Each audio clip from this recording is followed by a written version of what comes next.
নমস্কার বন্ধুরা, সুহিতাস রান্নাবান্নায় আপনাদের স্বাগত।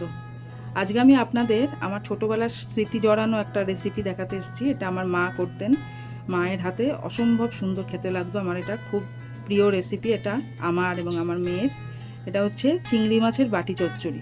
যদিও আমি এটা কড়াইতে করছি, সেই হিসেবে কড়াই চচ্চড়িও বলা যায়।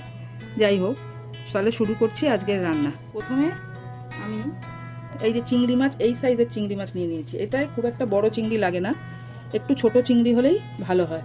এই সাইজের চিংড়ি নিয়ে নিয়েছি। এবার এই চিংড়ি মাছগুলোকে ভালো করে খোসা ছাড়িয়ে সব শিরা টিরা মাথার ময়লা টয়লা সব ফেলে ভালো করে ধুয়ে এরকম নুন হলুদ মাখিয়ে রেখেছি।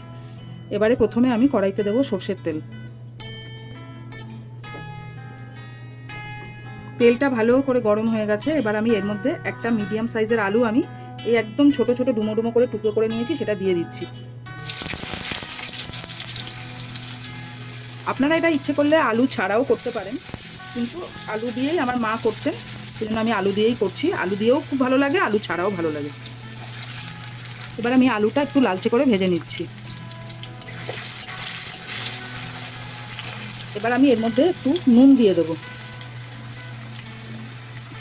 আমি একটু নুন দিয়ে দিলাম, 1/2 টিস্পুন মতো। দিয়ে আলুগুলো একটু ভেজে নিচ্ছি। আলুগুলো একটু লালচে লালচে হয়ে এসছে। এবারে এর মধ্যে আমি একটা মিডিয়াম সাইজের পেঁয়াজ নিয়ে সেটা একদম ছোট ছোট ডুমো ডুমো করে কেটে দিয়ে দিচ্ছি। এবার একসঙ্গে এটাও একটু ভেজে নেব। পেঁয়াজগুলোও একটু ভাজা হয়েছে, খুব বেশি ভাজবো না। এবার এর মধ্যে আমি এই নুন হলুদ মাখানো চিংড়ি মাছ দিয়ে দিচ্ছি। তার সঙ্গে দিচ্ছি, এটা হচ্ছে একটা বাটা করেছি, একটা পেস্ট করেছি, সর্ষে, পোস্ত, কাঁচা লঙ্কা এবং নারকোল, এই সব একসঙ্গে বেটে নিয়েছি, এটা দিচ্ছি। আচ্ছা, এই যে মশলাটা বেটেছি এটার মধ্যে কিন্তু আমি নুন দিয়েছি, আর আলু ভাজার সময় আমি নুন দিয়েছিলাম, সেই জন্য এই রান্নাটা আমি আর নুন দিচ্ছি না। আর চিংড়ি মাছও আমি নুন হলুদ মাখিয়ে রেখেছিলাম। তবে এখন একটু মিষ্টি দেবো, চিনি দেবো একটু। আমি 1 টিস্পুন মতন একটু চিনি দিয়ে দিলাম। নারকোল যেহেতু আছে, একটু মিষ্টি মিষ্টি হলে ভালো লাগে। আর এই রান্নায় বেশি জল লাগবে না, শুধু আমি যে মশলাটা বেটেছি সেই মশলাটার বাটিটা ধুয়ে আমি একটু জল দিয়ে দিলাম, এইটুকু মতন জল, আর জল দেবো না। এবার সব একসঙ্গে ভালো করে মিশিয়ে নিচ্ছি।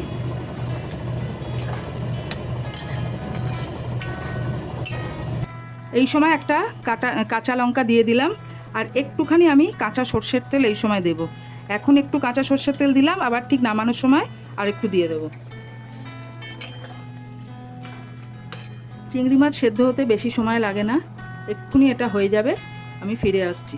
অপূর্ব সুন্দর একটা গন্ধ বেরিয়েছে, সর্ষে, পোস্ত, নারকোল, চিংড়ি মাছ, পেঁয়াজ সব মিলেমিশে, সর্ষের তেল, খুব সুন্দর একটা গন্ধ বেরিয়েছে, আর কালারটাও অপূর্ব এসছে।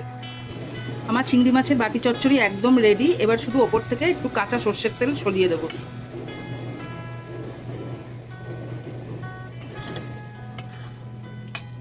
আমার চিংড়ি মাছের বাটি চচ্চড়ি পরিবেশনের জন্য একদম প্রস্তুত।